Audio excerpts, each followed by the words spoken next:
ನಮಸ್ತೆ ಫ್ರೆಂಡ್ಸ್, ಇದು ಸೋಮವಾರ ಬೆಳಗ್ಗೆ ರೂಮಲ್ಲೇ ಎಲ್ಲರೂ ಸ್ನಾನಗಳು ಮಾಡಿಕೊಂಡು ಆಮೇಲೆ ಫಸ್ಟು ದೇವ್ರ ದೀಪ ಹಚ್ಚಿಬಿಡೋಣ ಆಚೆ.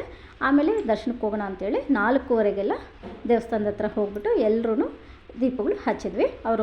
ಅವರೆಲ್ಲನೂ ಪೂಜೆ ಮಾಡಿಕೊಂಡು ಅಲ್ಲೇ ಪೂಜೆ ಮಾಡಿಬಿಟ್ಟು ಎಲ್ಲನೂ ಗೋಪುರಕ್ಕೆಲ್ಲ ದೀಪದ ಆರತಿ ಎಲ್ಲ ತೋರಿಸ್ಬಿಟ್ಟು ಸೂರ್ಯ ನಮಸ್ಕಾರ ಎಲ್ಲ ಮಾಡಿಕೊಂಡು ಆಮೇಲೆ ನಾವು ಒಳಗಡೆ ದರ್ಶನಕ್ಕೆ ಹೋಗಿದ್ದು. ದರ್ಶನಕ್ಕೆ ಹೋಗಿ 5 ಗಂಟೆಗೆಲ್ಲ ಒಳಗಡೆ ಹೋದ್ವಿ. 5:15ಗೆಲ್ಲ ದರ್ಶನ ಆಗೋಯಿತು. ಕ್ರೌಡ್ ಇರಲಿಲ್ಲ. ತುಂಬ ಚೆನ್ನಾಗಾಯಿತು ದರ್ಶನ. ಒಳಗಡೆ ಕ್ಲಿಪ್ಪಿಂಗ್ಸ್ ತೆಗಿಯೋಕೆ ಅಲೋ ಇಲ್ವಲ್ಲ, ಅದರಿಂದ ತೆಗ್ದಿಲ್ಲ.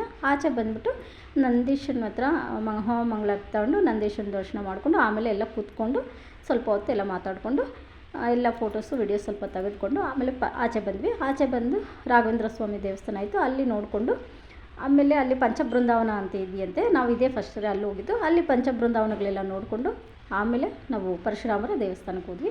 ಅಲ್ಲಂತೂ ತುಂಬ ಚೆನ್ನಾಗಿತ್ತು. ಹರಿಯೋ ನೀರು ತುಂಬಾ ಚೆನ್ನಾಗಿತ್ತು. ಅದು ಅಲ್ಲಿ ನೋಡಿಕೊಂಡು ಪರಶುರಾಮನ ದರ್ಶನ ಮಾಡಿಕೊಂಡು ಅಲ್ಲಿ ಸ್ವಲ್ಪ ಹೊತ್ತು ಒಂದು 1/2 ಅವರ್ ಅಲ್ಲೇ ಎಲ್ಲರೂ ಕೂತ್ಕೊಂಡ್ಬಿಟ್ವಿ. ಚೆನ್ನಾಗಿತ್ತು. ಎಲ್ಲ ತಣ್ಣಗೆ ಗಾಳಿ ಬರ್ತಾಯಿತ್ತು. ಸರಿ, ಎಲ್ಲ ಮಾತಾಡಿಕೊಂಡು ಅಲ್ಲಿ ಸ್ವಲ್ಪ ಎಲ್ಲ ಫೋಟೋಸ್ ವಿಡಿಯೋಸ್ ತೆಗೆದುಕೊಂಡು ಎಲ್ಲ ಆಚೆ ಬಂದು ಆಮೇಲೆ ನಾವು ಅಯ್ಯಪ್ಪ ದೇವಸ್ಥಾನ ಟೆಂಪಲ್ಗೆ ಹೋದ್ವಿ. ಅಲ್ಲಿ ಹೋಗಿ ಎಲ್ಲ ಒಳಗಡೆ ಅಯ್ಯಪ್ಪನ ದರ್ಶನ ಎಲ್ಲ ಮಾಡ್ಕೊಂಡ್ವಿ. ಅಲ್ಲಿ ತುಂಬ ಜನ ಮಾಲೆ ಹಾಕ್ತಾಯಿದ್ರು. ಸರಿ, ಹಂಗೂ ಎಲ್ಲ ದರ್ಶನ ಮಾಡಿಕೊಂಡು ಆಮೇಲೆ ಆಚೆ ಬಂದ್ವಿ. ಅಲ್ಲಿ ತುಂಬ ಚೆನ್ನಾಗಿತ್ತು. ಹರಿಯೋ ನೀರು, ನದಿ ನೀರಲ್ವ, ತುಂಬ ಚೆನ್ನಾಗಿತ್ತು. ಅಲ್ಲಿ ಎಲ್ಲ ನೋಡಿಕೊಂಡು ಮಂಜು ಬೀಳ್ತಾಯಿತ್ತು, ಅದರಿಂದ ಚೆನ್ನಾಗಿತ್ತು ಪ್ರದೇಶ ಎಲ್ಲ.